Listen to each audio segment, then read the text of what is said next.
estudyante sa India na kuryente habang naglalakad sa tubig baha. Nakaligtas naman kaya ang bata mula sa bingit ng kamatayan? Naku, ang mga susunod kong kaganapan ating idedetalye maya-maya. Magandang gabi, ako po si Rikki Mathay. Ako si Rikki Alagao Flores. Ito ang mata ng Agila International. Para naman sa mga headlines ngayong araw ng Miyerkules. Malacanang kinumpirma ang pagbisita ni Japan Prime Minister Shigeru Ishiba sa Pilipinas. Pangalawang batch ng Indian-made BrahMos missiles dumating na sa Pilipinas. 26 na turista patay sa terror attack sa Kashmir. Higit 3,000 mga residente sa New Jersey inilikas dahil sa wildfires. At presyo ng ginto, lumobo na po sa record high na $3,500.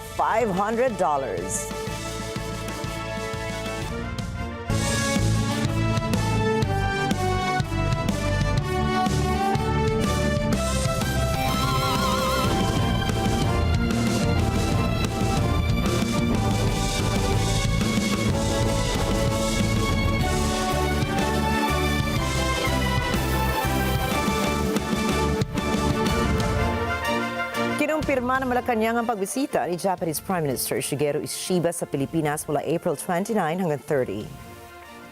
Si Ishiba ay inaasahan na makikipagkita kay Pangulong Ferdinand Marcos Jr. para sa isang bilateral meeting upang palakasin ang kooperasyon ng Pilipinas at ng Japan.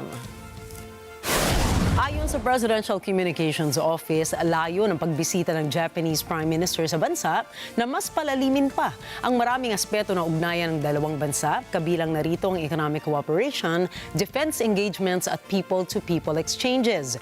Huling nagkita sina PBBM at Ishiba sa sidelines ng isinagawang ASEAN Summit sa Vientiane, Laos, People's Democratic Republic. Sa naging pagpupulong ay dito nila napagdesisyonan ang mas malakas na bilateral relations ng dalawang bansa. Dumating na sa Pilipinas ang ikalawang batch ng India-made BrahMos missiles. Ayon sa Department of National Defense, ang missile system na ito ay bahagi ng deal ng Armed Forces of the Philippines sa Indian-Russian venture na BrahMos Aerospace Private Limited na nagkakahalaga ng 18.9 billion pesos. Ang BrahMos missile ay isang long-range system at kayang paliparin nito ang isang missile sa layong 290 kilometers sa bilis sa 2.8 Mach speed. Kinikilala rin ng mga defense analysts ang naturang missile system bilang isa sa mga most advanced cruise missiles sa buong mundo dahil sa versatile functions nito. May hamon ang Kamara kay Vice President Sara Duterte sa kanyang pagdepensa sa impeachment trial nito sa Senado. Inaasahan ng mayorya ng miyembro ng mababang kapulungan ng Kongreso na masasagot na ni Vice President Sara Duterte ang mga hindi nasagot na katanungan sa Kamara hinggil sa issue ng paggastos sa kanyang confidential fund. Kabilang kasi sa 7 article of impeachment na isinampa ng Kamara laban kay VP Sara ang issue ng paggastos sa confidential funds ng Office of the Vice President at ng Department of Education. Magugunitang inihayag ni Senate President Francis Cheese Escudero na sa pagbabalik pa ng sesyon ng Kongreso sa Hunyo, maiko-convene ang Senado bilang impeachment court para litisin ang 7 articles of impeachment na isinampa ng Kamara laban sa Vice Presidente.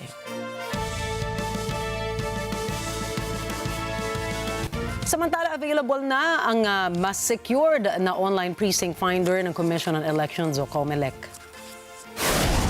Ito ay para mas mapadali at maiwasan ang pakikipagsiksikan sa paghanap ng kani-kaniyang mga presinto.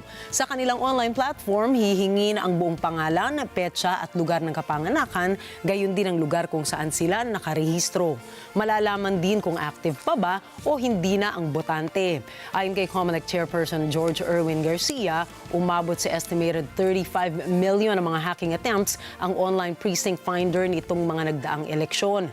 Sinigurado naman ni ni Garcia na may sapat na countermeasures ang kanilang sistema laban sa cyber attacks. Dagdag pa niya, tiyak na may mga susubok na mag-hack sa kanilang system dahil nasa COMELEC ang pinakamalawak na data ng mga Pilipino na nasa mahigit 69 million na mga botante para sa local at midterm elections ngayong taon. Ang online precinct finder ay maaaring ma-access sa precinctfinder.comelec.gov.ph. Tiniyak ng Department of Education na kanilang pagtutuunan na malaking pansin ang kapakanan at karapatan ng mga guro na magsisilbi sa May 12 national at local elections. Ayon kay Education Secretary Sunny Angara, mahalaga na mabigyan ng buong suporta ang mga guro na tutulong sa halalan. Higit pa rito, naglaan din ang ahensya ng Election Task Force na siyang susubaybay sa real-time monitoring, assistance at pagresponde sa panahon ng halalan. Magiging fully operational naman ang DepEd Election Command Center mula May 11 hanggang 13, kung saan ang headquarters ay matatagpuan sa lungsod na Makati. Sinaspin din ng Land Transportation Office o LTO ang 671 mga drivers na nasangkot sa mga aksidente at nagpositibo sa drug test. Ayon kay LTO Chief Assistant Secretary Attorney Vigor Mendoza, sa isang press conference, 547 ang suspendido dahil sa mga insidente sa kalsada. Samantalang natirang 77 ay nasuspende dahil sa nagpositibo naman para sa droga. Ayon naman sa Department of Transportation, maaaring mawala ng driver's license ang iilan pagkatapos ng mga isinasagawang investigasyon. Noong nakaraang linggo ay nagsagawa ang LTO ng random and surprise inspection at mga drug test sa mga bus drivers upang masigurong alerto ang mga nagmamaneho para sa pag-uwi ng mga biyahero sa nagdaang holiday. Target ng kumpanyang namamahala sa Metro Rail Transit 7 na maging operational na ito sa susunod na taon. Kaugnay nito ay pirmado na ng MRT-7 at National Railway ng South Korea ang kasunduan para sa maintenance and operations ng nasabing mass transit system. Kabilang po dito ang pagtulong nila sa setup ng MRT-7 core operational systems, safety protocol at maintenance programs. Ang 22-kilometer MRT-7 ay mag-uugnay sa North Avenue sa Quezon City patungong San Jose del Monte, Bulacan, kung saan ay magkakaroon ito ng 14 na istasyon sa kahabaan ng mga riles nito. Una nang inihayag ng Department of Transportation noong taong 2024 na target nilang simulan ang operasyon ng MRT-7 sa katapusan ng taong 2025.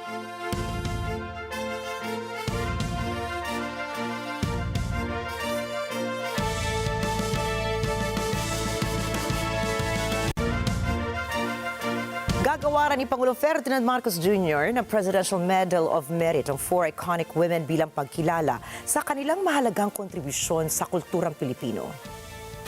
Ang parangal ay bibigay posthumously sa isang seremonya sa Malacanang sa May 4, 2025.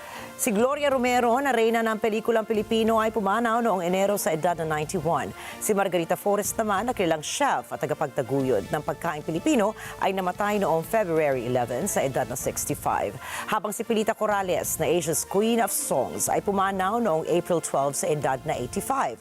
At si Nora Honor, na pumanaw noong nakaraang linggo sa edad na 71, ay tataguriang National Artist for Film.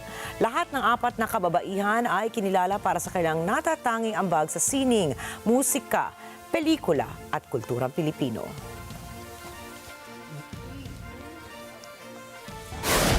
Susunod, terror attack sa Kashmir, 26 na turista patay. Chinese nationals nagtatrabaho umano para sa Russian Army.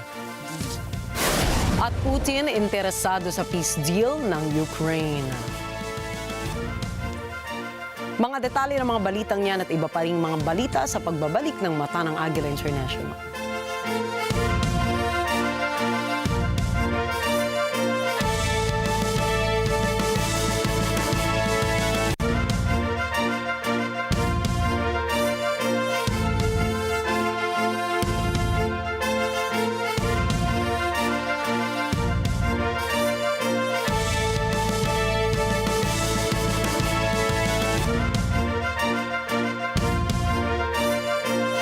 Trask Construction.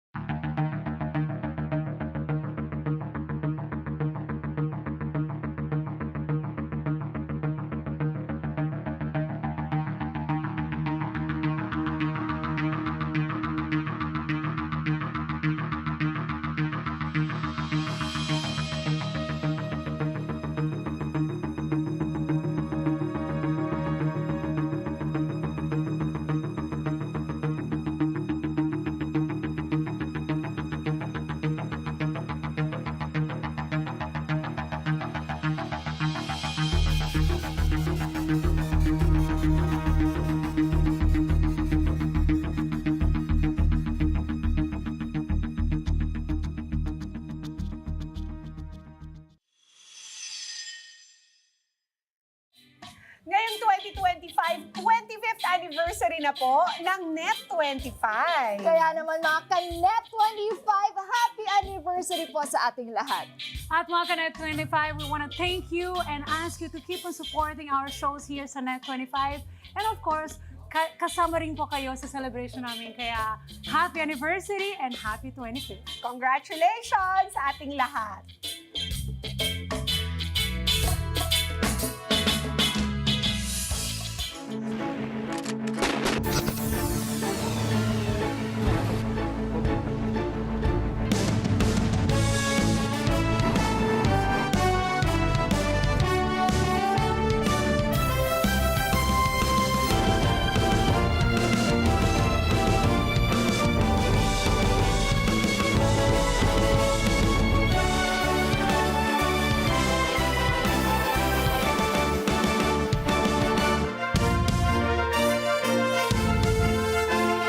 Sinisira ng taripa atensyon sa kalakaran ang kaayusan ng ekonomiya. 如果美方真的想通过对话谈判解决问题，就应该停止威胁讹诈，在平等、尊重、互惠的基础上同中方对话。一边说要同中方达成协议，一边不断搞极限施压，这不是同中方打交道的正确方式，也是行不通的。 Ito ang sinabi ni Chinese President Xi Jinping sa isang meeting kasama si Azerbaijan President Ilham Aliyev, kung saan inihayag ni China ang nais nilang partnership kasama ang Azerbaijan. Ayon po kay Xi, sinisira ng tariff and trade wars ang mga karapatan at interes ng mga bansa. Dagdag pa niya, nakasisira din ito ng mga multilateral trading systems na may malaking impact sa world economic order. Sa kanyang dialogo kasama ang Azerbaijan leader, nagkasundo na magkaroon ng comprehensive strategic partnership kung saan pumirma sila ng 20 cooperation documents. Kabilang na ang Azerbaijan sa mga bansang sumang-ayon sa Belt and Road Initiative ng China, kabilang na po rito ang Russia, Iran, Armenia at Georgia. Ayon kay Xi, nais silang magtulungan na pangalagaan ang kanilang international system, masinsinang law enforcement, maging ang pagpapatatag ng kanilang security cooperation. 中方同各方就关税问题保持着沟通。我想强调的是，关税战、贸易战没有赢家。美国滥施关税，公然违反世贸组织规则，损害各国正当权益。这种典型的单边主义、保护主义、经济霸凌的行径，不得人心，不可持续，正在遭到越来越多国家的抵制和反对。 Ibinunyag ni Ukrainian President Volodymyr Zelensky na may mga Chinese na nagtatrabaho sa isang pabrika sa drone sa Russia. Kasunod dito ay iginit ni Zelensky na posibleng nakuha ng Moscow ang drone technology mula sa China nang hindi alam o kaya'y walang pahintulot ng Beijing. Sa isang press conference sa Kiev, sinabi ni Zelensky na iniimbestigahan na ng Ukraine ang posibilidad na ninakaw ng Russia ang teknolohiya o nakipagkasundo ito sa mga Chinese nationals na walang pahintulot ng kanilang Chinese Communist Party. Ang pahayag ay kasunod ng nauna niyang akusasyon na direktang nagbibigay umano ang China ng armas sa Russia na mariin namang itinanggi ng Beijing. Iniutos din ni Zelensky sa Security Service of Ukraine na ihatid ang mas detalyadong impormasyon sa China tungkol sa pagkakasangkot ng mga Chinese nationals sa drone production site sa Russia. Ну і важлива інформація, вона не дуже приємна. Ми отримали нарешті інформацію, що Китай поставляє зброю Російської Федерації. І ми готові будемо говорити про це детально. На сьогодні ми маємо інформацію загальну від Служби безпеки, від розвиток про порох, артилерію. І я думаю, що ми дуже детально зможемо про це сказати наступного тижня, особливо про дані, що ми вважаємо, що представники Китаю займаються виробництвом деякої зброї на території Росії. Magugunita na lumalalim ang tensyon sa pagitan ng Kiev at Beijing kasunod ng mga paratingan o paratang ng Ukraine laban sa China, kung saan sinabi rin ni Zelensky na ni-recruit umano ng Russia ang mga Chinese citizens sa pamamagitan ng social media upang lumaban sa kanilang panig. Tugon ng China na itigil na ng Ukraine ang mga irresponsabling mga pahayag at iginiit ang suporta nito sa kapayapaan. Gayunpaman, wala pang opisyal na tugon mula sa China at Russia ukol sa pinakahuling pahayag ni Ukrainian President Volodymyr Zelensky. 劝和促谈，中方在乌克兰问题上的立场一贯明确，一直积极致力于止战停火、劝和促谈。中方从未向冲突任何一方提供致命性武器，严格管控军民两用物项。乌方对此是十分清楚的，也公开表示，俄方进口武器的零部件，多数来自美国等西方国家。中方坚决反对无端指责和政治操弄。 Iniulat ng Russian Defense Ministry ang nangyaring pagsabog ng isa sa pinakamalalaking Russian ammunition depots sa silangang bahagi ng Moscow. Sinisi ng Russian military ang pagsabog ng ammunition supply matapos masunog ang gusali dahil sa violations of safety requirements. Walang nasawi sa nangyaring pagsabog at sinimula ng investigasyon ng insidente. Idineklara ang state of emergency sa distrito ng Kirjak at inilikas ang mga residente sa mga kalapit na bayan.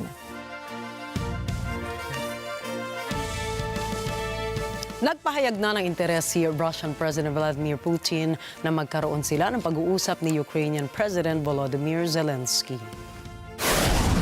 Боевые действия возобновились. Мы об этом сказали с самого начала, когда объявляли перемирие. Мы к перемирию всегда относимся положительно, поэтому и выступили с такой инициативой. Мы всегда об этом говорили, о том, что мы относимся к любым мирным инициативам положительно. Надеемся, что также к этому будут относиться и представители киевского режима. Хотя мы видели первичную реакцию, я думаю, что это все заметили, было опубликовано заявление, согласно которому наше предложение рассматривалось как игра судьбами, с жизнями людей и так далее. Но там, видимо, нашлись кто-то поумнее, кто подсказал, скорее всего, это иностранные кураторы, что отвергать такие инициативы – это проигрышная позиция для киевского режима, и они быстро. Sinabi nito na lagi nilang tinitingnan ang positibong resulta ng pagsulong ng usaping pangkapayapaan. Ipinaubaya na lamang niya sa Ukraine kung interesado pa sila sa pakikipag-usap. Una rito ay namagitan ng US sa pag-uusap ng dalawang opisyal kung saan mayroon silang ipinadalang mga representatives para tuluyan ng matapos ang mahigit 3 taon na kaguluhan sa dalawang bansa. Сейчас мы видим, что в киевском режиме пытаются перехватить инициативу и говорить о расширении рамок и по времени, и по объектам поражения. Но мы должны подумать, конечно, и внимательно все оценить, посмотреть на результаты. Я ведь, если вы обратили внимание, и сказал с самого начала, когда встречался с начальником генерального штаба, что мы посмотрим, каков будет опыт объявления пасхального перемирия. В целом мы наблюдаем снижение боевой активности со стороны противника. Это правда. Это оценки, в том числе и командующих группировками наших. Но тем не менее, почти 5000 нарушений было, 4900. Из них 6 атак и 90 попыток ударов БПЛА самолетного типа. 100 тысяч, по-моему, 400 артобстрелов. Но в целом все-таки снижение активности имело место. Мы это приветствуем и готовы посмотреть на будущее. Patay ang hindi bababa sa 26 na mga turista at sugatan ang 100 ng iba pa sa pinaghihinalaang terror attack sa Himalayan region ng Jammu at Kashmir kahapon. Ayon sa lokal na ulat, pinagbabaril ng mga armadong lalaki ang mga pumapasyal sa naturang sikat na tourist destination. Sinasabi na ito ang pinakamasamang pag-atake sa rehiyon sa mga sibilyan sa nakalipas na mga taon. Makikita sa mga kumalat na video sa social media ang madali ang pagresponde ng militar at medical aid ng rehiyon at ang takot ng ibang sibilyan matapos ang pangyayari. Ang armadong pag-atake ay kasunod ng pagbisita ni US Vice President J.D. Vance sa India para sa official visit sa New Delhi. Ipinaabot din ni Vance ang kanyang pakikiramay sa pamilya ng mga nasawi. Hey guys, good afternoon. It's great to be here in Agra. We obviously just visited Taj Mahal with my family, one of those beautiful historic sites in the world. It was really special to get to see it, especially with the kids, especially as completely deserted as it was. Obviously, President Trump visited last time he was in India, and it was a great honor to see it. We've had a very successful visit. I want to just, of course, issue our condolences to the people of Kashmir who were affected by this terrible terrorist attack. The President's already spoken with Prime Minister Modi. I believe I'll be speaking with him later this afternoon. And obviously, we're providing whatever assistance and help we can provide to the government, to the people of India. But this has been a wonderful visit. The people here have been so welcoming, so kind to us. We're sad to leave, but excited to get back home. Handang dinggin ng Russia ang mungkahin ng Ukraine ukol sa kapwa pagtigil ng pag-atake sa mga infrastrukturang sibilyan. Subalit, sinabi rin ng Kremlin na walang konkretong plano ukol sa pag-uusap ng dalawang bansa. Narito pong report ni Bernardo Gonzaga. Noong Martes, ipinahayag ng Kremlin na handa ang Russia konsidera ang proposal ni Ukrainian President Volodymyr Zelensky ukol sa paghinto ng pag-atake sa civilian infrastructure ng isa't isa. Ayon kay Kremlin spokesman Dmitry Peskov, ito ay masalimuot na paksa na handa namang talakayin ni Pangulong Vladimir Putin. Украинской стороны, при открытости украинской стороны, наверное, должны быть какие-то приняты шаги для того, чтобы юридически расчистить вот эти препятствия на пути таких контактов, если есть такая готовность. Президент Путин неоднократно говорил о своей готовности решать вопросы путем переговоров. Ito anya ay kung handa ba ang Ukraine na makipag-usap. Сначала это нужно обсудить, и президент Путин сказал о готовности это обсуждать. Надо сначала понять, готова ли украинская сторона к этому. Ngunit sa kabila nito, sinabi ni Peskov na sa kasalukuyan, walang konkretong plano ukol sa pag-uusap ng KYIV at Moscow. Конкретных планов нет. Есть подтверждение президентом Путиным готовности обсуждать этот вопрос. Вот. С учетом анализа опыта пасхального. Kapwa under pressure ang Ukraine at Russia na magpakita ng progreso ukol sa pagwawakas ng labanan sa Ukraine. Ang labanan ay nasa ika-4 na taon na. Kamakailan ay nagbabala si Pangulong Donald Trump ng Estados Unidos na iiwan nito ang pagsisikap na tulungan magkasundo ang dalawang panig. Bernhard Gonzaga para sa Mata ng Agila International. Trusted, connected, on point. Kinumpirma ng Ukraine na binigyan nito ng mandato ang delegasyon ng bansa na dadalo sa peace talk sa London. Ang utos, talakayin ng buo o parsyal na tigil putukan sa pagitan ng Kiev at Moscow. Narito ang balita mula kay Michelle Verzonilla. Noong Martes, sinabi ni President Volodymyr Zelensky na may ipinag-utos ito sa delegasyon ng Ukraine na makikipag-usap sa mga opisyal ng Western countries sa London na gaganapin ngayong Miyerkules. Що стосується нашої команди, вона завтра має мандат на те, що має мандат. Це обговорення, безумовно, припинення вогню або часткового припинення вогню. Ми готові до цієї стадії. Ми готові також зафіксувати, що після припинення вогню ми готові сідати в будь-якому форматі. Sinabi rin ni Zelensky na handa ang Ukraine na makipag-usap sa Russia sa anumang klaseng paraan sakaling may ipagtibay ng ceasefire. At kung tuluyan matapos na ang labanan sa pagitan ng puwersang Kiev at Moscow. Якщо русські готові до повного припинення вогню, після повного припинення вогню, з розумінням на який термін, Ми готові до будь-якого формату перемовин з ними. До будь-якого. Subalit nagbabala si Zelensky na hindi madaling magkasundo agad sa lahat ng bagay.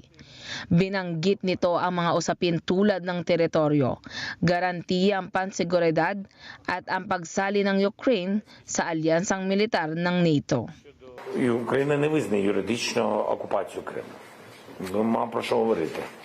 Це поза нашою Конституцією. Це наша територія. Територія народу України. Тому що як тільки ми починаємо говорити про Крим, про наші суверенні території тощо, ми заходимо в формат, якого і хоче Росія, затягування війни. Тому що швидко домовитись про все не вийде. Michelle Verzonila, para sa mata ng Agila International, trusted, connected on point. Iminungkahi ni El Salvador President Nayib Bukele kay Venezuela President Nicolas Maduro na magkaroon ng prisoner exchange para sa 252 Venezuelans na deported mula sa Estados Unidos. Sa alok ni Bukele noong linggo ay nais niyang makuha ang political prisoners na nakadetine sa Venezuela sa parehong bilang ng nasabing deported Venezuelans na hawak naman ng El Salvador. Kinikilala ng ilang eksperto na ang alok ay paraan ni Bukele upang mabigyan ng pansin ang pagkakulong ng mahigit 900 political prisoners sa pamumuno ni Maduro sa Venezuela. Tinanggihan naman ng gobyerno ng Venezuela ang paratang na sila ay may hawak na political prisoners at iginiit na lahat ng nakakulong ay nahatulan ng krimen. Yo le digo, señor Bukele, póngase a derecho. Responda al cuestionario del fiscal general de la República de Venezuela. Dé fe de vida de todos los muchachos secuestrados. Diga dónde están enjuiciados, qué causa, qué delito cometieron. Permita el acceso de sus abogados y familiares a la visita en la prisión donde los tiene secuestrados. Abandone el camino de la desaparición forzosa y, más temprano que tarde, póngalo en libertad incondicionalmente. Libertad incondicional para los jóvenes que están secuestrados en El Salvador. Noong Marso ay matatandaang nagbayad ang US sa El Salvador ng $6 million upang ibilanggo ang mahigit 200 Venezuelans sa isang high-security terrorism confinement center. Inakusahan na miyembro ng criminal gang na Tren de Agua ang mga nasabing Venezuelans, bagay na tinanggihan naman ng gobyerno ng Venezuela. Maraming human rights activists ang nagagalit na nadadamay ang mga deported Venezuelans sa politikal na pagkatalo ng mga nasabing pinuno. Binansagang 100 days of chaos ang naging pamumuno ng administrasyon ni US President Donald Trump sa kanyang ikalawang tenure sa White House. Hindi naging mabulaklak ang unang 100 araw ni Trump dahil sa mga kontrobersyal na polisiya na ipinatupad ng kanyang administrasyon, katulad ng mga polisiyang pang-ekonomiya, healthcare at deportations. Fellow Americans, this is Liberation Day, waiting for a long time.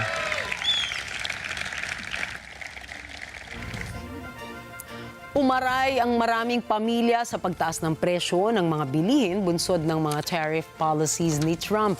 Nagdulot pa ito ng malawakang pag-aalala sa posibilidad ng economic recession at pinatindi ang tensyon sa diplomatic relations ng Amerika sa ibang bansa.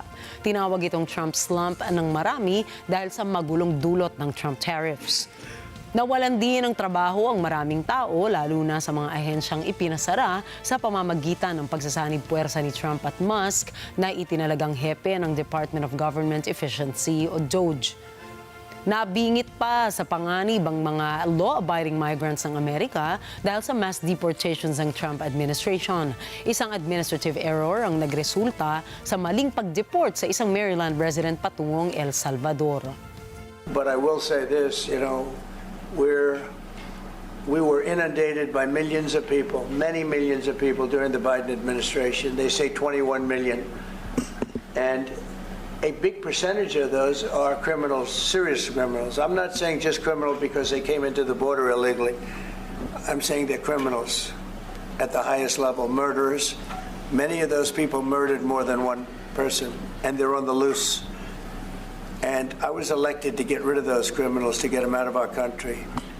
or to put them away, but to get them out of our country.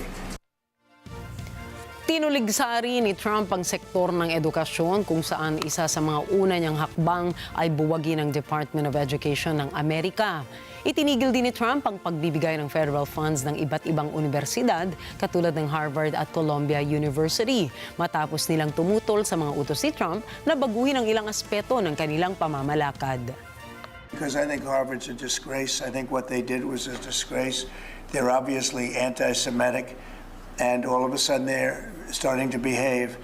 But when you see what they were saying, what they were doing, when you see the way they took care of events, when you watch that woman, that horrendous president that ruined the image of Harvard, maybe permanently, in Congress, in the halls of Congress, when you take a look at what happened there, it was horrific. Ayon sa mga eksperto, kabaligtaran ng mga ipinangako ni Trump sa kanyang pangangampanya ang nagaganap mula nang siya'y manungkulan bilang presidente. Sinimulan noong 1933 ang tradisyong paghatol sa bagong presidente ng Amerika batay sa kanilang nagawa sa unang 100 araw ng kanilang pamumuno. Nagbabala ang United Nations sa mabilis na paglawak ng cyber scam operations sa iba't ibang panig ng mundo.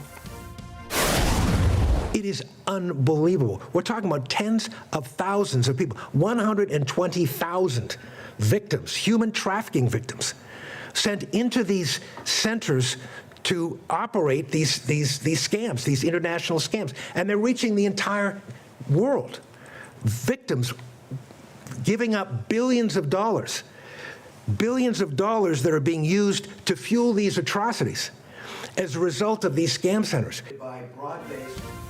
Ayon sa kanilang ulat, kumikita ng mahigit $40 billion bawat taon ang mga transnational organized crime groups mula sa mga scam centers na lumalaganap sa mga bahagi ng Timog Silangang Asya, Africa at Latin America. Dinetalye rin sa ulat na ang mga Chinese at Southeast Asian gangs ay gumagamit ng iba't ibang cybercrimes katulad ng fake investments, cryptocurrency at iba pang uri ng mga scam. Ang mga nasabing scam centers ay ipinupwesto sa mga liblib na lugar kung saan mahina ang pagpapatupad ng mga batas. Noong Pebrero lamang ay mahigit 7,000 traffic workers mula sa scam centers ang napalaya sa isang operasyon na isinagawa sa Myanmar. Nagiging mas mahirap naman ang pagtugis sa mga kriminal dahil sa kanilang paggamit ng makabagong teknolohiya. Iminungkahi naman ng United Nations sa mga bansa na magtulungan upang mapalakas ang puwersa laban sa paglaganap ng transnational organized crime groups. Susunod, mga residente inilikas dahil sa wildfires sa New Jersey. Maglola sa New York, nakaligtas sa sumabog na manhole. At presyo ng ginto pumalo na sa $3,500. Detalye ng mga balitang yan at iba pa ring mga balita sa pagbabalik ng Mata ng Agila International.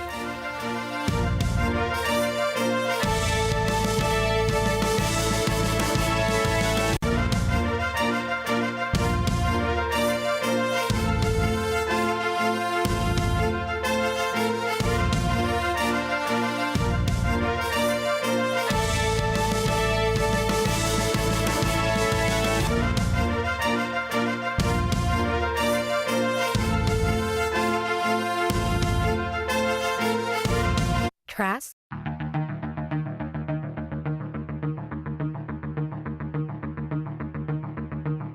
Bravery and resilience. The people of Sudan mark 2 years of war. Fighting fire with fire. In Australia, age-old Aboriginal techniques help to fight bushfires. And big, colourful and pricey. In India, weddings are lavish. The industry's booming. Global Us.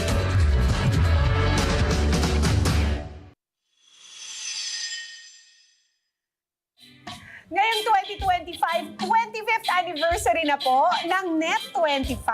Kaya naman mga ka-Net25, happy anniversary po sa ating lahat. At mga ka-Net25, we want to thank you and ask you to keep on supporting our shows here sa Net25.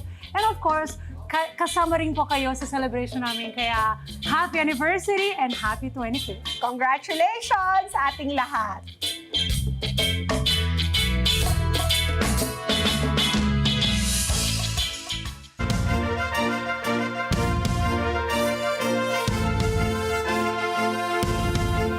Nagbabalik ang mata ng Agila International at sa pagpapatuloy po ng ating mga balita ngayong gabi. Hindi dadalo ang State Secretary ng US at Ukraine peace talks sa London sa kabila ng anunsyong plano nitong bumiyahe papunta sa nasabing lungsod. May lasimulan po para sa report. Ayon kay US State Department spokesperson Tammy Bruce noong Lunes, hindi dadalo sa usapang pangkapayapaan para sa Ukraine si State Secretary Marco Rubio. Ang Ukraine peace talks ay gaganapin sa London ngayong Miyerkules. Ibinahagi ni Bruce ang dahilan. And in this particular instance, while the meetings in London are still occurring, he will not be attending. But that is not a statement regarding the meetings. It's a statement about logistical issues in his schedule. Ayon kay Bruce, tuloy ang peace talks, ngunit imbis na si Rubio, si Ukraine Envoy General Keith Kellogg ang dadalo para sa US. Si Kellogg ay kasalukuyang nasa London. Well, I do know, yes, that General Kellogg is there. And so he will be having those conversations. So we look forward to hearing back from him about whether or not we've had some success in London. Kinumpirma ni Pangulong Volodymyr Zelensky na babahagi ang Ukraine sa pakikipag-usap kasama ang US at mga bansa sa Europa ngayong Miyerkules. Ang usapang magaganap sa London ay bilang follow-up sa pulong sa Paris noong nakarang linggo kung saan tinalakay ng US at EU ang mga paraan na maaaring magtapos sa higit na 3 taong labanan sa pagitan ng Ukraine at Russia. May nasumbulan para sa mata ng Agila International, trusted, connected, on point. Patuloy po ang pag-aapula ng mga bumbero sa wildfires na kumakalat sa New Jersey. Ayon sa New Jersey Forest Fire Service, higit 3,200 acres na ang tinupok ng wildfires, habang higit 3,000 mga residente na ang inilikas patungo sa mga evacuation centers. Sa ngayon, 5% pa lamang ng wildfires ang na-contain ng fire services. Nahirapan po kasi sila dahil sa malakas na ihip ng hangin sa rehiyon. Dahil sa epekto naman ng wildfires ay nananatiling nasa higit 1,320 na mga gusali ang walang kuryente at pinangangambahang maaapektuhan pa ng malawakang sunog. Inaalam naman ng mga otoridad kung may mga nasaktan o nasawi sa insidente. Hindi nagdalawang isip ang isang lalaki sa India na sagipi ng isang estudyanteng nakuryente habang ito ay sumisisid sa tubig baha. Mula sa nakalap na CCTV footage, makikita ang estudyante na kinilala bilang si Jaden Ryan na naglalakad sa gilid ng daan. Pero makalipas ang ilang sandali ay biglang natumba na lamang ang bata. Buti na lamang ay may nakakita na motorcycle rider sa nangyari. Dito na rin naglakas loob ang rider na hugutin ang bata mula sa tubig baha. Nang naiahon ng lalaki si Ryan ay binigyan niya ito ng CPR bago niya dinala sa pinakamalapit na ospital. Laking pasasalamat naman ang ama ni Jaden sa lalaking nagbuwis ng kanyang buhay para iligtas ang kanyang anak mula sa peligro. Nakaligtas naman po ang maglola sa New York mula sa pagsabog ng isang manhole. Kasama ni Liza Davis ang kanyang 2 apo para maglakad sa Academy Street bandang 1:30 ng hapon. Buti na lamang ay nalampasan na nila ang section ng manhole bago ito sumambulat ang mga debris dahil sa pagsabog. Kinumpirma ng Poughkeepsie Fire Department na hindi nasaktan ang maglola. Ililikas naman ng mga residente malapit sa sumabog na manhole dahil sa mataas na level ng carbon monoxide na na-detect ng Fire Department.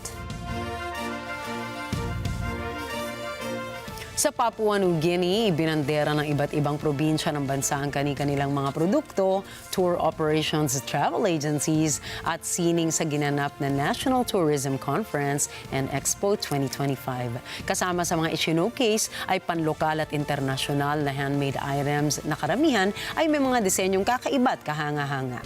Alamin natin ang balitang yan mula kay Net25 correspondent Eco Hortaleza Quinola. Layo ng national conference na ito na turuan ang mga mamamayan ng tinatawag na insightful network connection, at ipagmalaki ng Papua New Guinea ay isang travel destination. Tourism, as you know, brings a lot to the economy. It trickles down right to the core where the people are. It's an industry that touches the lives of everyone. But we just need to develop it properly, and with the right support and government intervention, we can achieve a lot. Tinawag ni Minister of Arts and Tourism Belden Nama ang turismo ng Papua New Guinea na isang pot of gold at springboard ng ekonomiya ng bansa. We must all work together and manage whatever little resources we have to create an environment and manage whatever we have to create that product for our visitors to come to our country. Sa tulumpati ni Prime Minister James Marape, pinuri nito ang mga sangay ng gobyerno tulad ng Papua New Guinea Tourism Agency Promotions, Mineral Resource Development Company, at ang Tourism Industry Association. So we welcome you who are big-scale investors, especially Australian investors and Chinese investors, Japanese investors, Indonesian investors, Philippine investors. This is your space. Very soon we'll be full member of ASEAN. Nakatanggap rin ng pagkakilala ang ilang individual dahil sa kanilang kontribusyon sa sinig at kultura ng bansa. Tinalakay din sa Expo ang pagkakaroon ng mas mababang air tickets at ang pagpapagiting ng seguridad ng mga turista. Umaasa ang gobyerno ng Papua New Guinea na lalo pang dadami ang mga turista sa taong ito at lalong tataas at lalawak ang ekonomiya ng bansa. Oh, we have baskets here, we have fans, we have all varieties of things that our women in Bougainville, they weave. So we want to showcase to the world or any gift shops in Moresby whom we can supply this.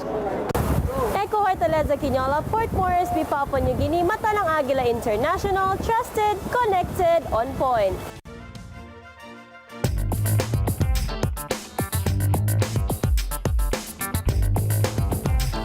Maaaring lumamang ang Samsung laban sa Apple sa gitna po yan ng umiinit na trade war ng Estados Unidos at ng China.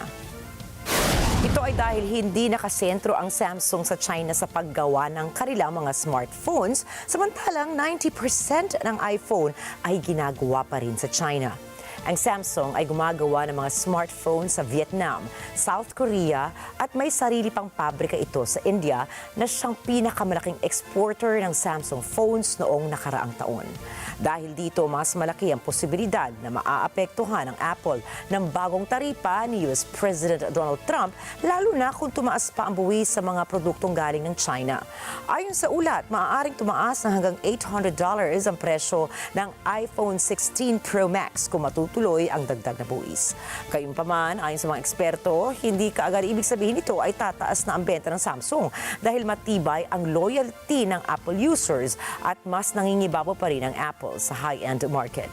Parehong kumpanya pa rin ang maaaring maapektuhan kung tataas ang presyo ng bilihin at bababa ang kakayanan ng mga tao na bumili ng bagong gadgets.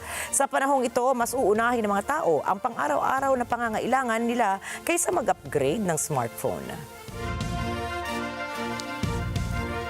Samantala, pumalo na sa $3,500 mark ang halaga ng ginto per ounce matapos kalampagin ni US President Donald Trump ang hepe ng US Federal Reserve. Ang pambabatikos ni Trump kay Federal Reserve Chief Jerome Powell ay nagdulot umano ng pag-aalala sa mga investors na nagresulta naman sa mabilisang pagbili ng ginto. Naapektuhan din ang stock markets ng Asia, bunsod ang rush buying sa ginto na nagpahina naman sa Wall Street at halaga ng dolyar. Itinuturing na safe haven asset ang ginto dahil ito ay may stable na halaga at hindi basta-basta naapektuhan ang pagbabago sa merkado. Nais kasi ni Trump na pababain ang interest rates ng itinatakda ng Federal Reserve para hindi bumagal ang ekonomiya. The only thing that hasn't come down but hasn't gone up much are interest rates, and we think the Fed should lower the rate. We think that it's a perfect time to lower the rate, and would like to see our chairman be early or on time as opposed to late. Late's not good. Nanindigan naman si Powell sa kanyang pagtangging pababain ng interest rates dahil gustoan niya nitong makita muna ang magiging epekto ng mga taripa ni Trump lalo na sa inflation rate ng ekonomiya. The new administration is in the process of implementing substantial policy changes in 4 distinct areas: trade, immigration, fiscal policy, and regulation. These policies are still evolving, and their effects on the economy remain highly uncertain. As we learn more, we will continue to update our assessment. Kasalukuyang naghihintay ang mga merkado sa magiging pahayag ng mga opisyal ng Federal Reserve ngayong linggo, partikular sa kanilang monetary policies.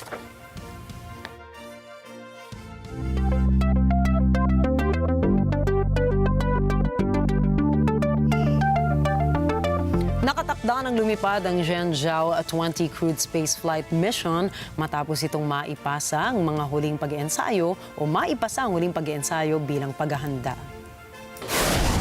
Ayon sa ulat ay nakahanda na ang mga personnel at maayos ang mga kagamitan na gagamitin para sa misyon.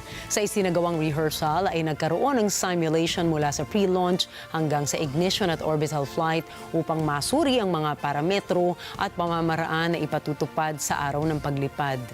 Ang misyon ay pangungunahan naman ni Chinese astronaut Chen Dong kasama sina Wang Ji at Chen Zhongrui. Ang Zhenzhou 20 crude space flight mission ay nakatakdang lumipad sa April 24 ngayong taon.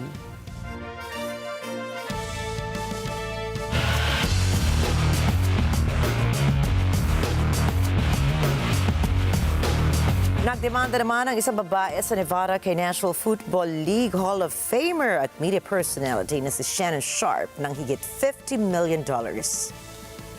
Ayon sa complainant, pinagsamantalahan at pinagbantaan umano siya nito sa loob ng 2 taong relasyon. Itinanggi ni Sharp sa isang video statement sa X ang mga paratang ukol dito at tinatawag ang demanda na isang shakedown.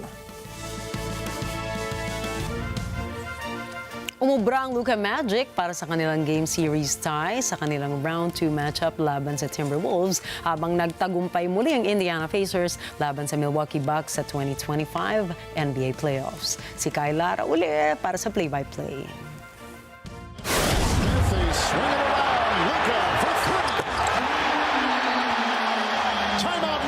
Muling pinatunayan ni Luka Doncic at ng Los Angeles Lakers na hindi sila papayag na mangyari muli ang kanilang Game 1 loss laban sa Minnesota Timberwolves na nagtapos ng final score na 94-85.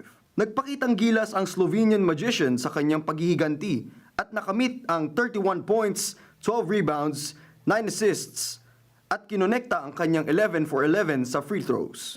Sinabayan nito ni LeBron James at Austin Reeves na mayroong combined scores na 37 points, 16 rebounds at 12 assists. Sa kabila ng pagkatalo, nagpasa pa rin si Julius Randle ng 27 points habang si Anthony Edwards naman ay mayroong 25 para sa Timberwolves. Nakatakda ang kanilang Game 3 showdown ng serya ng April 25 sa Minnesota, ngunit hindi ito mahalaga. Ant-Man step back, Cat with the Wolfpack, Rudy trying to talk smack. Lakers in 5. Samantala, nanganganib ang koponan ng Milwaukee Bucks at ang playoffs run ni Giannis Antetokounmpo at ng muling pagbabalik ni Damian Lillard matapos ng kanilang Game 2 loss sa Indiana Pacers. Naging matagumpay naman ang Siakam-Haliburton duo para sa pangalawang pagkapanalo ng Pacers laban sa Bucks na may final score na 123-115. Nagkamit si Captain Clutch Haliburton ng 21 points at 12 assists kasabay ni Spicy P. Siakam na may 24 points, 11 rebounds at isang crucial 3-point dime para sa huling takbo ng Pacers. Para naman sa kanyang comeback game, nagkamit si Damian Lillard ng 14 points, 4 for 13 from the field sa loob ng 37 minutes, kasabay ni Bobby Portis Jr. na may dagdag na 28 points, 6 na 3 at 12 rebounds para sa Milwaukee.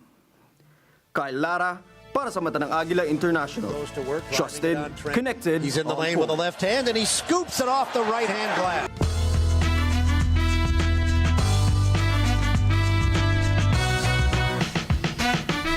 Nako, excited na po ba ang lahat dahil sa 4 na araw na lamang at magaganap na ang inaabangang summer event ng taon. Walang iba kundi ang Summer Blast 2025. Naghihintay na po sa inyo ang fun activities sa pambuong pamilya at sa gabi naman, syempre, nandyan po yung jam-packed na Summer Blast Concert. Makakasama natin ang mga P-pop groups na Kalista at Horizon at ang mga bandang Sunkiss Lola, I Belong to the Zoo at Jumanji. Abangan din sina Earl Agustin, Yang Constantino at ang Asia's pop superstar. Naku, nandyan po pala si Miss Sarah Geronimo. Kaya ayain na ang buong pamilya, pati na rin ang inyong tropa at tara na sa Summer Blast 2025 ngayong April 27, 2025 sa Philippine Arena Complex sa Bukawi, Bulacan. At saan nga ba maaaring bumili ng tickets? Pwede niyo pong bilhin ang inyong mga tickets dito sa Net25 Building, number 25 Central Avenue, Culiat, Quezon City ngayong linggo mula Lunes hanggang Biyernes, alas 9 ng umaga hanggang alas 4 ng hapon. Ito po ang aming pasasalamat sa inyo, sa inyong panonood at pagtangkilit sa Net25 sa loob ng 25 taon.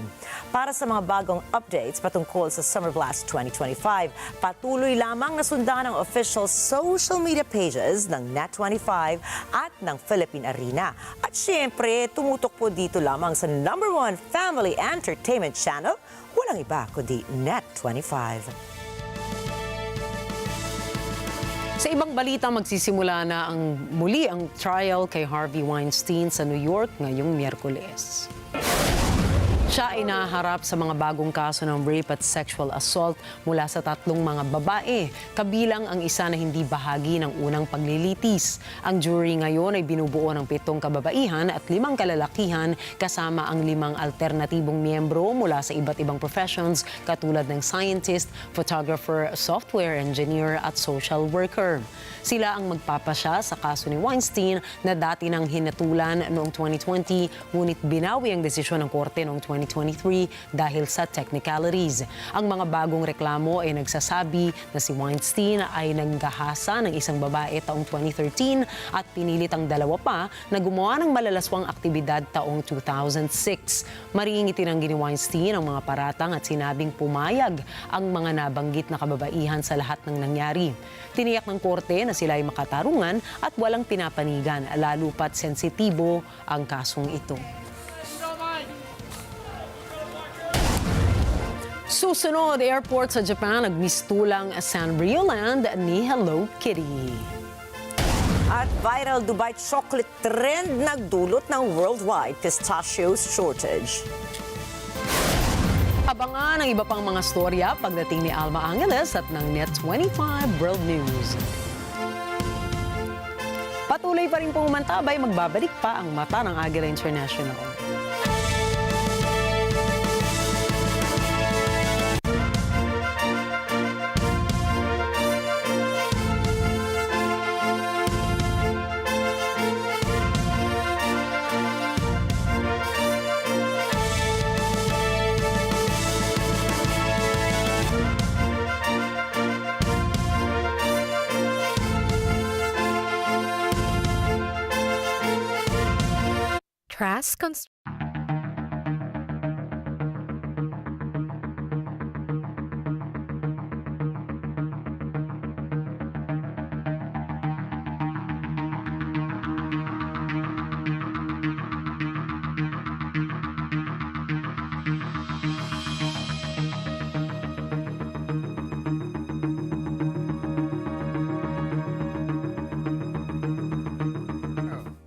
The population dilemma takes you deep into the heart of one of humanity's most urgent issues. Ayan ang ating aabangan sa Ito ang Tahanan ngayong Sabado at Linggo, alas 8 hanggang alas 9 ng umaga sa Net25. Let's get together sa Net25. Sa Net25.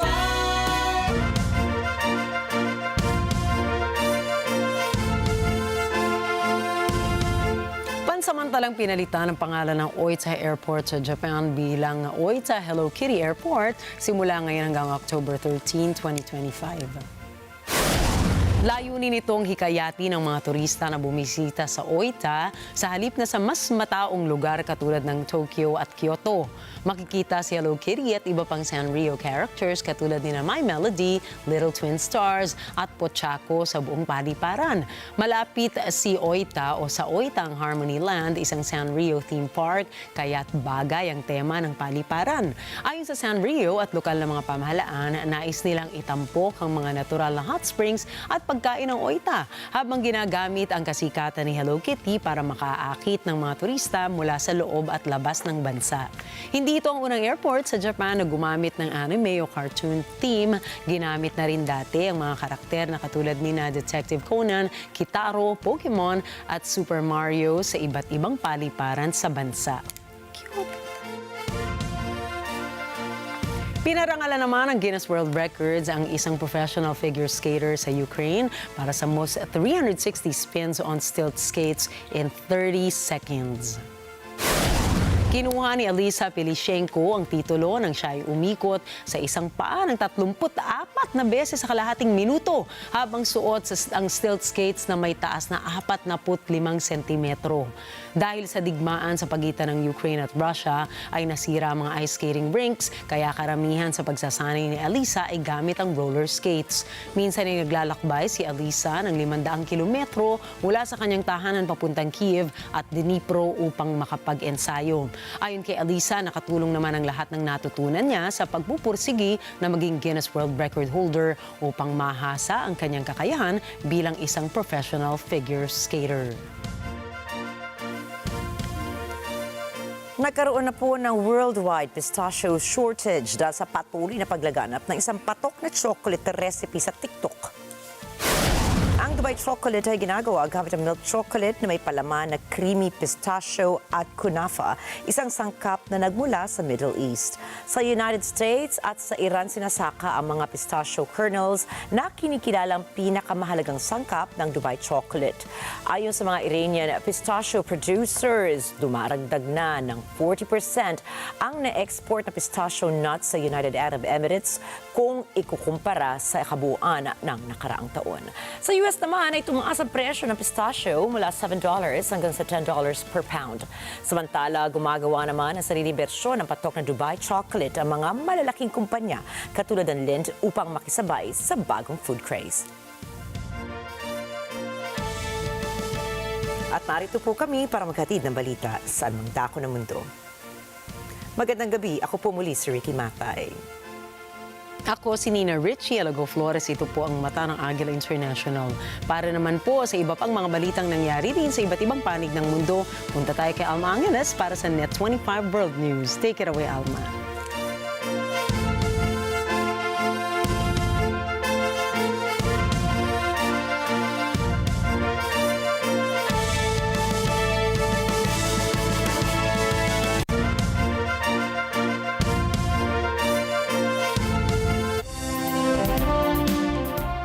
Thank you, Nina and Rikki. Good evening, everyone. I'm Alma Angeles for Net 25 World News. On tonight's headlines. President Trump's trade policies are taking a toll on global economic outlook. Global growth will reach 2.8% this year and 3% next year, a cumulative downgrade of about 0.8 percentage point relative to our January 2025 Rio update. Well, what we're seeing, of course, is a very significant impact of the new trade tensions between the U.S. and a number of other countries. Defense Secretary Gilberto Teodoro announced just today that the second batch of those BrahMos supersonic cruise missiles is about to land on our shores. So, parating na ito at aming gagawin ang pa at kailangan natin upang magamit ito ng And the news starts now.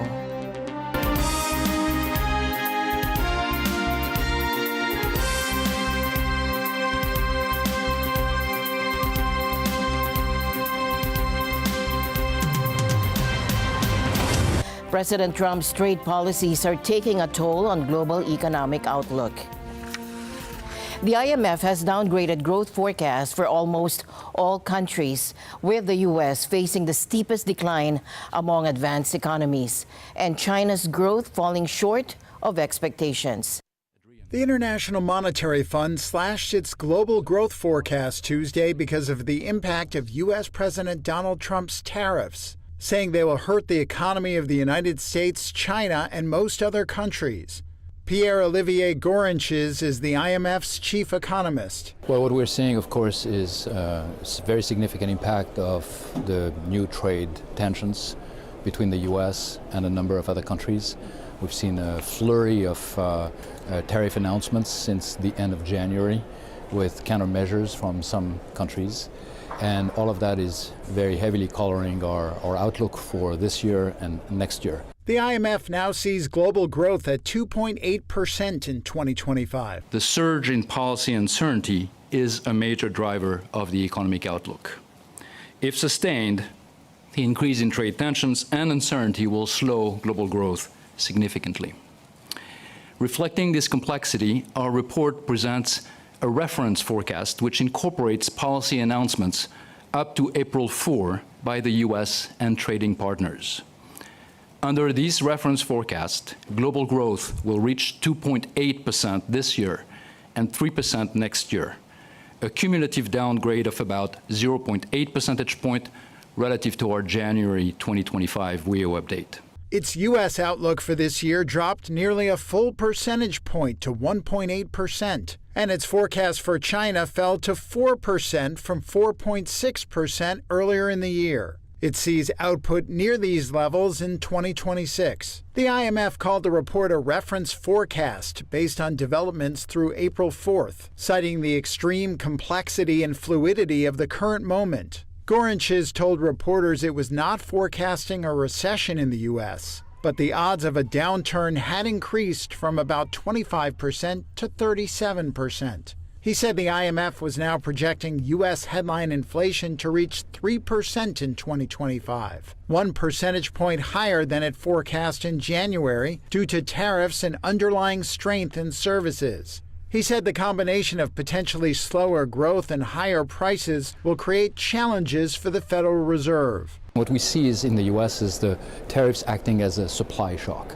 So that's lowering output and that's increasing price pressures. Not the good news for a central bank, because you're facing a difficult trade-off and the higher price pressure is something that you have to get under control. But there is also the increased uncertainty. And the increased uncertainty, which is related to the fact that no one is able to tell where things will settle eventually, means businesses are pausing investment or purchases, and that's weighing down on activity that could continue. Asked about the impact of any moves by the White House to remove Fed Chair Jerome Powell, Gorinches said it was absolutely critical that central banks were able to remain independent to maintain their credibility in addressing inflation. The global economy needs a clear, stable, and predictable trading environment, one that addresses some of the long-standing gaps in international trading rules. Monetary policy will need to remain agile and respond by tightening where inflation pressures re-emerge while easing where weak demand dominates. Monetary policy credibility will be key, especially where inflation expectations might de-anchor, and central bank independence remains a cornerstone. And we're just coming off the cost of living crisis, a surge in inflation rates to double digits that we haven't seen in more than a generation. So the critical thing is to make sure that inflation expectations remain anchored, that everyone remains convinced that central banks will do what is necessary to bring inflation back to central bank targets in an orderly manner. U.S. President Donald Trump says he's optimistic he can reach a trade deal with China. And Trump is now saying he has no plans to fire the chairman of the Federal Reserve, Jerome Powell. Here's Thomas I. Likeness for more. Trump says trade talks with China will be civil and he will be Mr. Nice Guy in the negotiations. I'm not going to say, I'm going to play hardball with China. I'm going to play hardball with you, President Xi. No. We're going to be very nice. They're going to be very nice. And we'll see what happens. But ultimately, they have to make a deal because otherwise they're not going to be able to deal in the United States. Trump says if no deal can be reached, the U.S. will set the terms. As far as tariffs on Chinese imports, Trump says they will come down once there is a deal. 145% is very high. and it won't be that high. It's not going to be that high. It got up to there. We were talking about fentanyl, where various elements built it up to 145. No, it won't be anywhere near that high. And what level do you think it'll come down to if you have It'll come down substantially, but it won't be zero. But typically, Trump provides no details on when talks with China will begin or when tariffs might come down. Trump also says he has no intention of firing Federal Reserve Chairman Jerome Powell. Now, just last week, Trump posted on social media that Powell's termination could not come soon enough. Now the president is denying he ever said that. Never did. The press runs away with things. No, I have no intention of firing him. I would like to see him be a little more active in terms of his idea to lower interest rates. This is a perfect time to lower interest rates. If he doesn't, is it the end? No, it's not. But it would be good timing. It could have taken place earlier. But no, I have no intention to fire him. Trump's de-escalation of his attacks on Powell and China seems to have soothed some of the fears investors on Wall Street have had. U.S. Treasury Secretary Scott Bessent also provided some calm for the financial markets. He told a private meeting Tuesday that the ongoing trade war with China is unsustainable. The markets welcomed that news, finishing the day with gains of more than 2.5%. But the ongoing trade war and other chaos out of Washington has prompted the International Monetary Fund to revise its forecasts for world economic growth. Chief economist Pierre-Olivier Garancha says the fund predicts slower growth for the U.S., China, and most other countries. Well, what we're seeing, of course, is a very significant impact of the new trade tensions between the U.S. and a number of other countries. We've seen a flurry of tariff announcements since the end of January with countermeasures from some countries.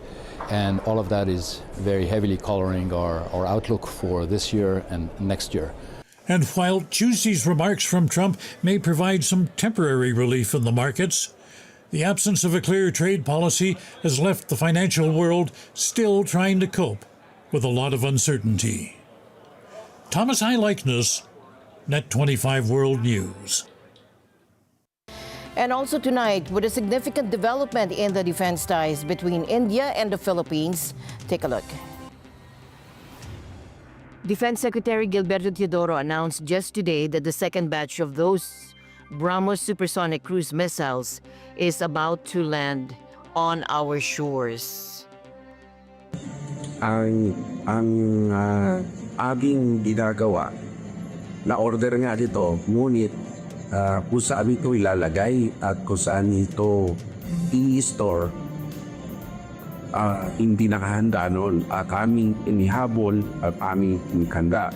So parating na ito at aming gagawin ang kailangan natin upang magamit ito ng sana. This delivery is the second of 3 missile batteries acquired under a $375 million agreement with BrahMos Aerospace finalized in 2022. The BrahMos missile system, with a range of 290 kilometers and multi-platform launch capability, is a key component of the Philippine military's ongoing modernization program. This delivery comes at a time of heightened diplomatic and security tensions between Manila and Beijing, largely stemming from ongoing disputes in the South China Sea and recent accusations of espionage. This system, exported to the Philippines, is a complete coastal defense package, including mobile launchers, radar, and command centers, all designed for the Philippines' challenging terrain. This supersonic missile can carry a substantial warhead, and its low-altitude sea-skimming flight makes it extremely difficult to intercept. For the Philippines, this acquisition is crucial for bolstering its coastal defenses, particularly in the South China Sea, enhancing its ability to protect its extensive coastline and maritime interests. A horrific attack has rocked the popular tourist region of Pahalgam in India's Jammu and Kashmir region. Now, suspected militants opened fire earlier this week, leaving a trail of death and injury. At least 26 people were killed, 17 others wounded in the attack, which occurred in the scenic Baisaran Valley. This area, often dubbed Mini Switzerland for its stunning landscapes, was bustling with tourists enjoying the spring season. Authorities estimate around 1,000 people were present when the gunfire erupted. I heard 2 gunshots and saw a large gathering of people. When I reached the firing site, I rescued 3 individuals. The victims of this senseless violence were all men, including 25 Indian nationals and 1 citizen of Nepal. As security forces intensify their search for the perpetrators, a little-known militant group calling itself Kashmir Resistance has claimed responsibility. In a social media message, the group expressed anger over the perceived settlement of outsiders in the region, alleging it's aimed at triggering a demographic change. India's security agencies believe this group is merely a front for militants based in neighboring Pakistan. Islamabad has consistently denied India's accusations of supporting separatist groups in Kashmir, stating its support is only moral and diplomatic, backing the Kashmiri people's pursuit of self-determination. In the wake of the attack, hundreds of security personnel have been deployed to the Baisaran area to hunt for the gunmen. India's Prime Minister Narendra Modi has vowed that those responsible will not be spared and cut short his trip to Saudi Arabia, returning to India today to convene a meeting with top officials, including the National Security Advisor. Meanwhile, Home Minister Amit Shah is on the ground in Kashmir, assessing the situation firsthand. He visited the attack site this morning and met with grieving relatives of the victims, offering condolences and assurance of action. Understandably, the attack has triggered widespread fear among tourists. Visitors are now scrambling to leave Kashmir, and airlines have responded by organizing extra flights to accommodate the surge in demand. India's aviation regulator has also acknowledged the unexpected rush of tourists seeking to return home and has urged airlines to consider waiving cancellation and rescheduling fees for those affected by this tragedy. I do not have words to express how sad and frightened we are. We were supposed to stay in Kashmir for 2 more days. However, we have canceled our tour now and are moving back to Jammu. How can we continue our trip in such a situation? We need to prioritize our safety. We can only travel if our minds are relaxed, but everyone is tense here. So, we can't continue to travel. Authorities have also declared a red alert, so everything has been shut down. The attack in Pahalgam has cast a dark shadow over a region known for its beauty, raising serious concerns about the security of tourists and the potential resurgence of militant activity. The investigation is ongoing and the world watches as India grapples with this latest act of violence in a long-troubled territory. A large wildfire known as the Jones Road Fire is currently burning across Ocean County, New Jersey, primarily in the Greenwood Forest Wildlife Management Area near Barnegat Township. Now the fire has rapidly expanded to over 8,500 acres, and as of Tuesday evening U.S. time, it is only about 10% contained. Here's more. Due to the fire size and threat, mandatory evacuation orders have been issued for roughly 3,000 residents in affected areas including Barnegat, Ware Town, and Lacey Townships. Shelters have been set up at local high schools and churches to accommodate evacuees. Over 1,300 structures are reported to be threatened by the fire. The wildfire has forced the closure of significant stretch of the Garden State Parkway, New Jersey's major north-south highway between exits 63 and 80, and traffic is being diverted, causing severe congestion and delays. Additionally, power outages have affected more than 25,000 residents in Ocean County as Jersey Central Power and Light cut electricity in parts of the area to ensure safety for firefighting crews. No injuries or deaths have been reported so far, but some businesses in an industrial area of Lacey Township have been destroyed, while residential damage appears limited at this time. Thick smoke has degraded air quality, prompting public health warnings in the region. The cause of the wildfire remains under investigation. The region is experiencing abnormally dry to drought conditions. contributing to the high risk of fire. This fire is the second major forest fire in the area within a week, underscoring the challenging wildfire conditions currently facing New Jersey. Firefighters are actively battling the blaze with ground crews, fire engines, bulldozers, and aerial support working to contain the fire and protect threatened structures.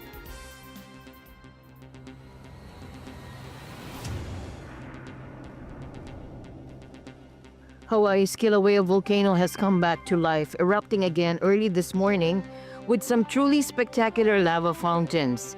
The south vent shot lava as high as 600 feet, and that's about the height of a 60-story building. Meanwhile, the north vent was putting on its own show, with fountains reaching up to 200 feet.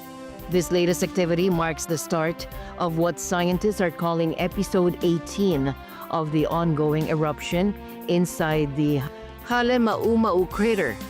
The eruption lasted about 10 hours and poured out millions of cubic meters of lava, covering more than half of the crater floor. The lava started bubbling up just about 1:30 a.m., and by around 3:20 a.m., the fountains were going full force. Along with the lava, there's been a lot of volcanic gas released, and some volcanic glass particles, called Pellus hair, have been falling nearby thanks to calm winds. Officials say all the action is still contained within Hawaii Volcanoes National Park, and there's no sign of activity spreading to other parts of the volcano. The alert level remains at watch, so scientists are keeping a close eye on things. A strong earthquake with a magnitude of 6.2 rocked Istanbul today, shaking the city of 16 million residents. Now, the Turkey's disaster agency AFAD reported the quake hit at 12:49 p.m. local time with its epicenter near Silivri, about 80 kilometers west of Istanbul at a shallow depth of around 7 to 10 kilometers. Buildings swayed across the city, prompting many residents to evacuate. There were no immediate reports of major damage, but one person was injured after jumping from a balcony during the tremor, according to local broadcaster TGRT. AFAD has warned people in the affected region to avoid entering any buildings that may have been damaged. The quake is among the strongest to hit Istanbul in recent years and occurred during a public holiday, adding to the disruption. Authorities continue to monitor the situation closely, and updates will follow as more information becomes available. Thai rice farmers are facing a double whammy.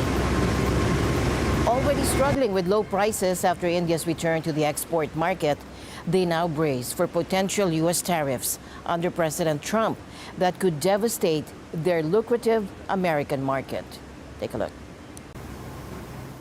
Tariffs imposed by U.S. President Donald Trump may pile pain on Thailand's ailing rice sector, valued at billions of dollars. Things were already bad this year after rice prices crashed when India resumed exports in September. Now Thailand, the world's second largest exporter of rice, faces a 36% tariff on goods. Those kick in unless talks with Washington are successful before Trump's tariff moratorium ends in July. Rice farmer Dang Dong Singh, who sells her harvest at a rice mill in central Thailand, worries about her income, which provides for a family of 9.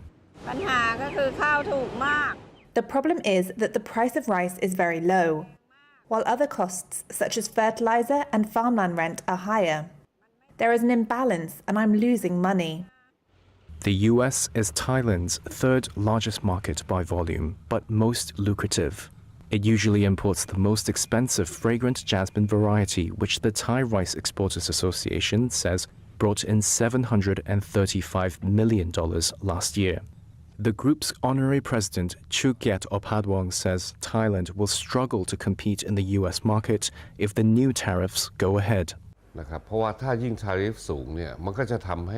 the U.S. imposes high tariffs on us, our jasmine rice will be too expensive to compete. If they impose 30% tariffs at $1,000 per metric ton, the price would rise to about $1,300.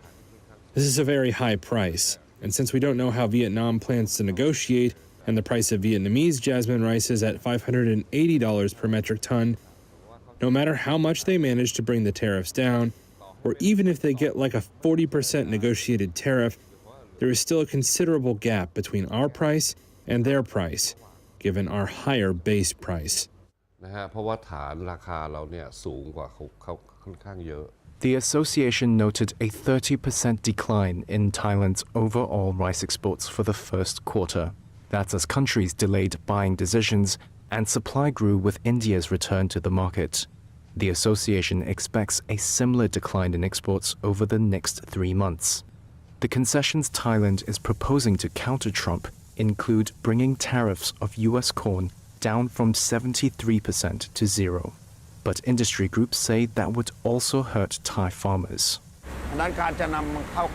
President of the Rice Millers Association, Banjong Thandit Watanagun, says a flood of cheap corn imports could further depress prices of broken rice and rice bran, which are used in animal feed. The industry and farmers are pinning their hopes on negotiations between a Thai delegation led by the country's finance minister and the U.S. For farmers like Deng, their livelihoods hang in the balance and may be jeopardized by decisions made halfway across the world. My children read the news and they tell me, we won't be able to survive, Mum, if things go on like this, with what the foreign countries are doing. In a twist of trade war irony, even Texas-style barbecue joints in Beijing are having to ditch American beef. Punishing tariffs imposed by China have made U.S. imports prohibitively expensive, forcing restaurants to source their brisket and ribs from down under. Take a look. The U.S.-China trade war means American beef, the star of the menu at this Texas-style smokehouse in Beijing, will soon be off the table. U.S. beef is an unaffordable option after Beijing's 125% retaliatory tariffs, on top of an existing 22%. Come May, diners at Home Plate BBQ will be tucking into beef ribs, brisket, and sausages, still done in the style of the American South, but mostly sourced from Australia. Operations Director Charles DePaulette says the switch to brisket from down under is 40% cheaper than continuing to buy American.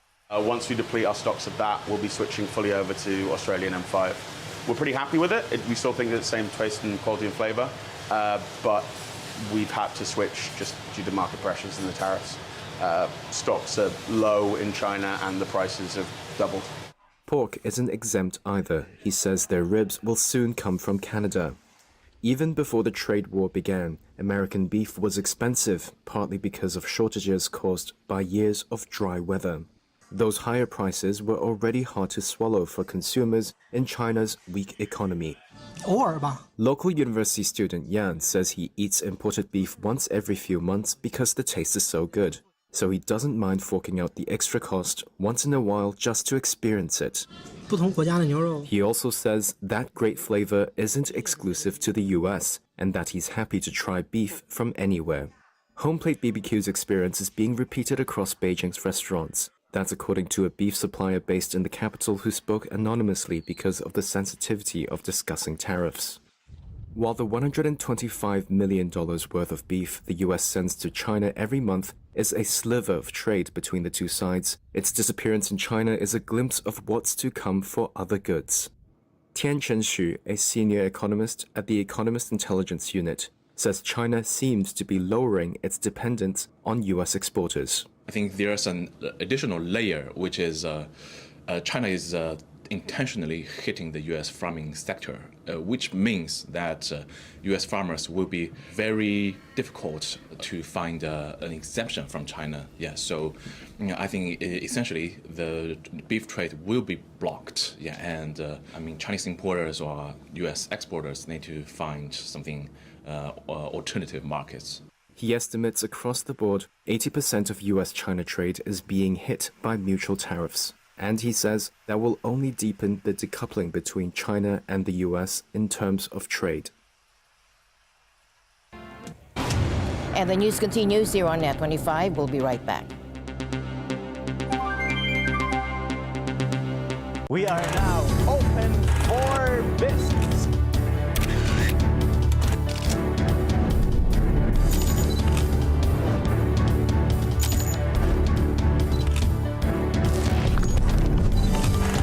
signal to the world we are open for business. Open for Business with Cesar Vallejos. Every Sunday, 9 p.m. Sunnet 25. Having stumbled in its initial European foray, Chinese EV leader BYD is now scrambling to fix strategic errors. Now, sources reveal that BYD's challenges in Europe included insufficient dealer networks, a lack of local executive expertise, and a delayed entry into the hybrid vehicle market, prompting a significant operational overhaul. Take a look. Chinese EV giant BYD is executing a European reboot. Reuters sources, all current or former executives, say the firm is having a rethink after a series of strategic stumbles. That includes failing to sign up enough dealers or hire executives with local market knowledge. BYD has also decided it needs to offer hybrids in countries still resistant to fully electric vehicles. The executives say it's now moving fast to tackle all such failings. That includes poaching managers from European automakers, in particular Stellantis. BYD is targeting Europe after enjoying a stellar rise in China, where its sales have risen sevenfold since 2020. It's now the world's sixth biggest automaker and has overtaken Tesla as the top maker of EVs. But a protracted price war in its home market has made profits hard to come by and spurred the search for overseas income. The company expanded to Europe in 2023 with bold ambitions. BYD aimed to be the region's top EV seller by 2030. But the Reuters sources say it failed to do its homework before diving in. They say the core mistake was to treat the area as one market, when car buying customs and preferences are actually very different across European countries. Now, some figures suggest its reboot is already paying off. Including the UK, sales in Europe more than tripled in the first quarter of this year. Even so, the firm still has a long way to go. In Germany, the region's biggest market, BYD sold fewer than 2,900 cars last year. China is considering a bold plan to power its future International Lunar Research Station, or ILRS, with a nuclear plant on the moon. A recent presentation revealed this. Take a look. This ambition aligns with China's goal to become a leading space power and land astronauts on the moon by 2030, with its Chang'e 8 mission paving the way for a permanent lunar base. While large-scale solar arrays remain a potential power source, the inclusion of a nuclear power unit in a presentation to international partners of the ILRS suggests strong support from Beijing, despite no formal announcement. Russia's Roscosmos had previously indicated a joint nuclear reactor project with China for the ILRS by 2035. We and the People's Republic of China have big plans, interesting, good and grandiose ones for cooperation in space. In general with the BRICS countries, with India, South Africa, Brazil. This cooperation does not stop and it cannot stop. China's Lunar South Pole Outpost timeline mirrors NASA's Artemis program, aiming for a U.S. crewed lunar landing in late 2025. The ILRS's basic model is targeted for completion by 2035, with China's Chang'e probes contributing to its construction. Looking further ahead, China envisions the 555 project, inviting broad international participation in the ILRS. And with that, we end tonight's broadcast. For everyone here on Net 25, I'm Alma Angeles. Thank you all for joining us. Good night.